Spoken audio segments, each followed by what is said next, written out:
Sou peregrino aqui, em terra estranha estou, no reino. Bem-vindo ao podcast Estrangeiros e Peregrinos. A mensagem de hoje será apresentada por Dennis Allen. Bem-vindo ao podcast Estrangeiros e Peregrinos. A reflexão de hoje é a terceira de 4 partes de uma pequena série sobre os Cânticos do Servo, do livro de Isaías.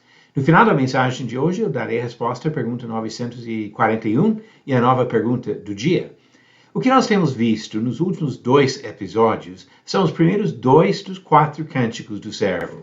O primeiro, que encontramos em Isaías 42, introduz o servo, aquele que Deus escolheu, se referindo a Jesus, o Messias, ou Cristo. E no segundo, ele falou sobre a missão desse servo. O próprio servo diz que ele veio como servo do Senhor e cumpre seu papel, e assim, além de mostrar uma mansidão, ele também vem para julgar, e vem realmente para lidar com aqueles que rejeitam a palavra do Senhor. Hoje vamos ver o terceiro cântico, que focaliza a obediência, a fidelidade do servo. O contexto do terceiro, que encontramos no capítulo 50, trata da rebeldia do povo de Deus, que procurava suas próprias soluções quando deveria ter confiado em Deus. É desse meio que aparece o servo, que ouve e pratica o que o pai lhe diz, mesmo quando maltratado pelos outros. Vamos ler em Isaías capítulo 50, do versículo 4 ao 9. O Senhor Deus me deu uma língua erudita, para que eu saiba dizer boa palavra ao cansado. Ele me desperta todas as manhãs, desperta o meu ouvido para que eu ouça como aqueles que aprendem. O Senhor Deus me abriu os ouvidos, e eu não fui rebelde, nem me retraí. Ofereci as costas aos que me batiam, e o rosto aos que me arrancavam a barba. Não escondi o rosto dos que me afrontavam e cuspiam em mim. Porque o Senhor Deus me ajuda. Por isso não serei humilhado. Por isso fiz o meu rosto como uma pedra, e sei que não serei envergonhado. Perto está o que me justifica. Quem ousará entrar em litígio comigo? Compareçamos juntos diante do juiz. Quem é o meu adversário? Que se aproxime de mim. Eis que o Senhor Deus me ajuda. Quem poderá me condenar? Eis que todos eles envelhecerão como a roupa, a traça os comerá. Já dá para observar nisso a linguagem que se aplica muito bem a Jesus, porque quando ele trata aqui desse contraste entre a rebeldia do povo e a sua obediência, ele fala sobre aqueles que estavam cuspindo nele, que estavam maltratando. Mas nós sabemos que Jesus foi obediente ao Pai, até a morte, diz Filipenses 2, versículo 8. Interessante observar que a defesa que Deus dá para o Messias é a mesma que ele dá para seus servos humanos.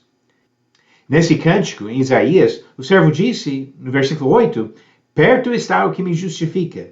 Quem ousará entrar em litígio comigo? Compareçamos juntos diante do juiz. Quem é o meu adversário que se aproxime de mim? E nesse mesmo sentido, Deus oferece a defesa para aqueles que realmente estão servindo a Ele.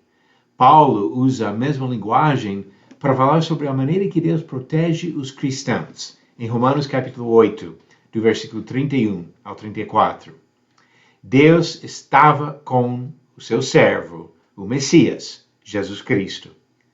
E Deus está com os seus servos hoje. Nós não temos exatamente a mesma missão, mas a necessidade da nossa fidelidade e obediência é a mesma. E assim nós olhamos para o exemplo de Jesus, do servo fiel, para aprender como respeitar e servir o nosso Senhor. Passamos agora para as perguntas do dia. Pergunta 941. Verdadeiro ou falso? Davi comprou a eira de Araúna e seus bois por 50 moedas de prata para edificar ali um altar ao Senhor. Essa afirmação é verdadeira. Encontramos estas palavras em 2 Samuel capítulo 24, versículo 24. Porém, o rei disse a Araúna, não, Eu vou comprar de você pelo que vale, porque não oferecerei ao Senhor meu Deus holocaustos que não me custem nada. Assim Davi comprou a eira e os bois por 50 moedas de prata. E a pergunta 942. Qual foi a estratégia de Davi para conquistar Jerusalém? Alternativas. A. Subir por um canal subterrâneo. B. Derrubar as muralhas com o som de trombetas. C. Cercar a cidade e esperar a fome vencer os inimigos. Ou D. Cavar um túnel por baixo do palácio real. A resposta no final do próximo episódio de Estrangeiros e Peregrinos. Já temos visto 3 desses cânticos do servo do livro de Isaías. Falta mais um. Se Deus permitir, no próximo episódio vamos ver o 4º cântico, o mais famoso de todos, que fala sobre o sofrimento do servo do Senhor. Obrigado por nos acompanhar nessa jornada pelas Escrituras. Volte amanhã para ouvir mais uma mensagem do podcast Estrangeiros e Peregrinos.